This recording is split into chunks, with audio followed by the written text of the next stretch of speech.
Welcome to Democracy Now!, democracynow.org, the War and Peace Report. I'm Amy Goodman. Soldiers in Gabon declare they're seizing power and nullifying recent elections as they took to national television earlier today. The general elections of August 26, 2023, as well as the truncated results, are canceled. The borders are closed until further notice. All institutions of the Republic are dissolved. Earlier in the day, Gabon's National Election Authority announced President Ali Bongo Ondimba has been re-elected for a third term in Saturday's election, which was marred by delays and decried by opposition leader Albert Ando Osa as a fraud. Bongo, who's reportedly being held under house arrest, has already served 2 7-year terms. His family has been in power for over half a century. Critics accuse Bongo of not using the West African nation's oil and natural resource wealth to improve the lives of 1/3 of the population living in poverty. The French oil giant Total Energies is Gabon's main distributor of petroleum products. Gabon freed itself from French rule in 1960. As soldiers drove through the capital, Libreville, residents took to the streets to cheer them on. If successful, it would be the 8th coup in West Africa and Central Africa since 2020. Hurricane Idalia made landfall along the Big Bend area of Florida's Gulf Coast as a Category 3 storm with winds of 125 miles per hour.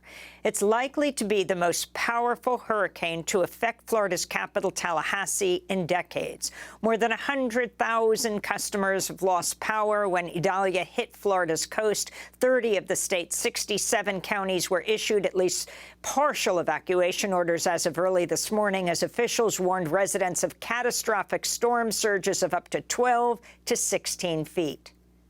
Very few people can survive being in the path of major storm surge, and this storm will be deadly if we don't get out of harm's way and take it seriously. No, Imran.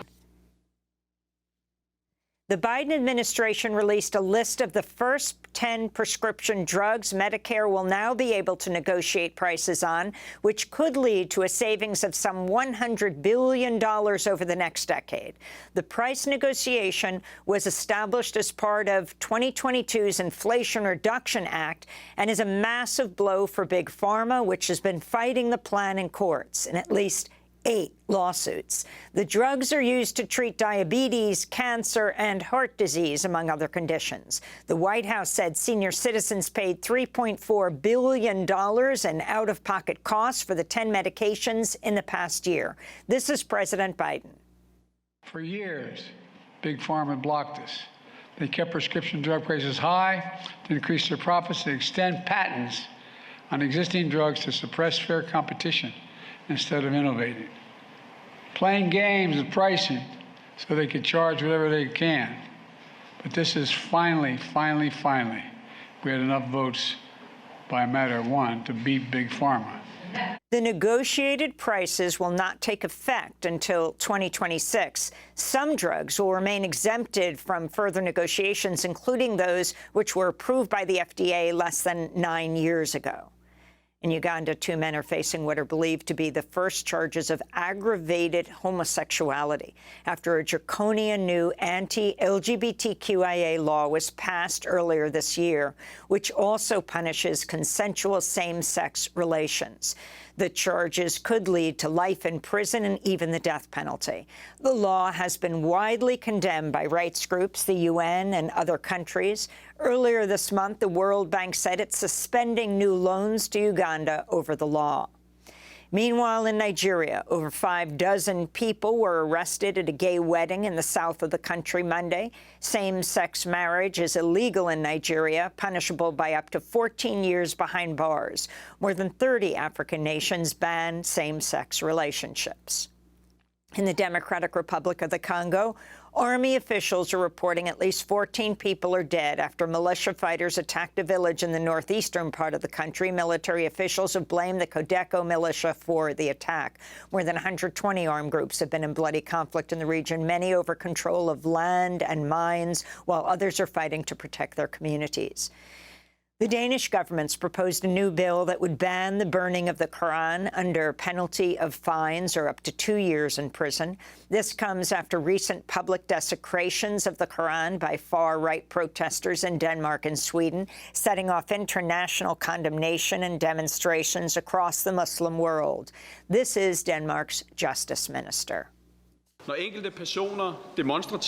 individuals demonstratively go out and burn the Quran daily, as we have seen recently, it's a basic mockery and unsympathetic action. It harms Denmark and Danish interests, and it risks the security of Danes out in the world and at home.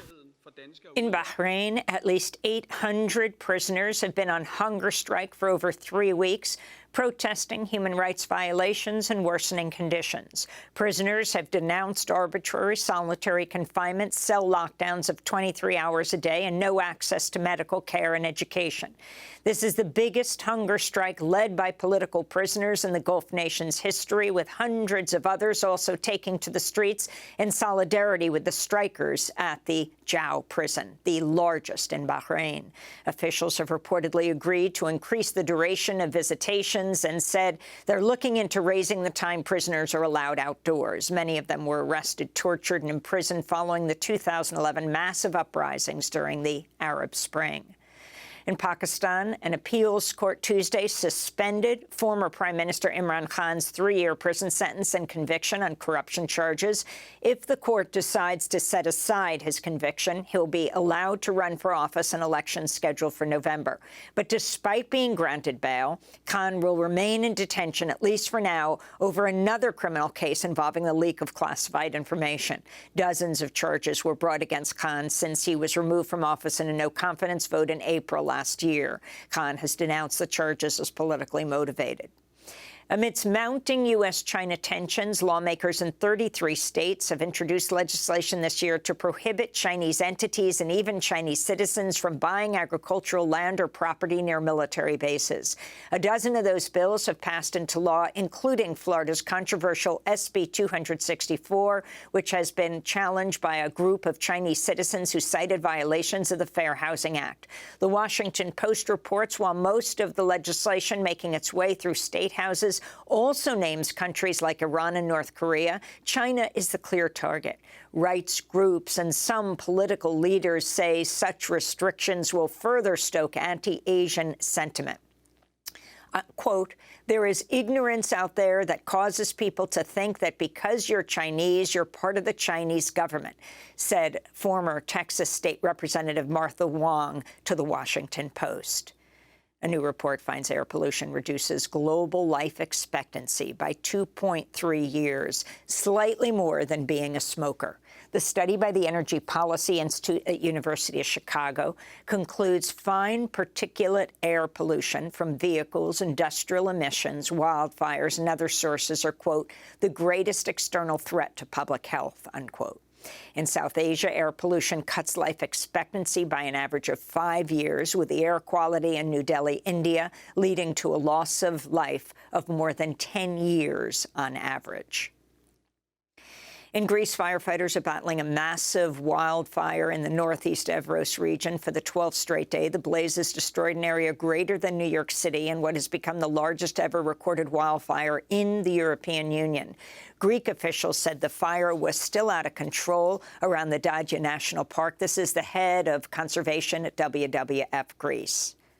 Because of its very high biodiversity, the National Park of Dacia was one of the most important protected areas in Greece and also in Europe, perhaps also on an international scale. And at the moment, at least 30% of the park has been lost to fire. Here in the United States, wildfires in southwestern Louisiana killed 2 people and scorched roughly 60,000 acres as of Tuesday. Governor John Bel Edwards said the fires are the worst Louisiana has experienced since at least the Second World War amidst a record-breaking drought. Meanwhile, in Maui, the search for wildfire victims on land has ended, with search efforts now moving to the ocean. The official death toll has reached 115 people, with many still missing. The Environmental Protection Agency has rolled back parts of the Clean Water Act, which protect millions of acres of wetlands, in order to comply with a Supreme Court ruling. The right-wing dominated court ruled in May that wetlands must have a continuous surface connection to streams, oceans, rivers, and lakes to be subject to federal regulations on pollution. Up to 63% of wetlands will be affected. The White House said the Supreme Court ruling, quote, jeopardizes the sources of clean drinking water for farmers, businesses, and millions of Americans. And the Committee on the Rights of the Child said Monday governments must address the climate crisis and other environmental emergencies to, quote, ensure that children are protected from foreseeable, premature, or unnatural death and threats to their lives, and enjoy their right to life with dignity. The formal opinion issued by the UN body could be a boon to multiple lawsuits brought by youth around the world over their government's inaction and contribution to climate change. Next month, the European Court of Human Rights will hear a climate case from a group of young people in Portugal against 32 countries. To see our interview with a youth activist in Montana after the Montana case was won in a lawsuit brought by Montana youth, go to democracynow.org. And those are some of the headlines. This is Democracy Now!, democracynow.org, The War and Peace Report. I'm Amy Goodman in New York with co-host Juan Gonzalez in Chicago. Hi, Juan. Hi, Amy, and welcome to all of our listeners and viewers across the country and around the world.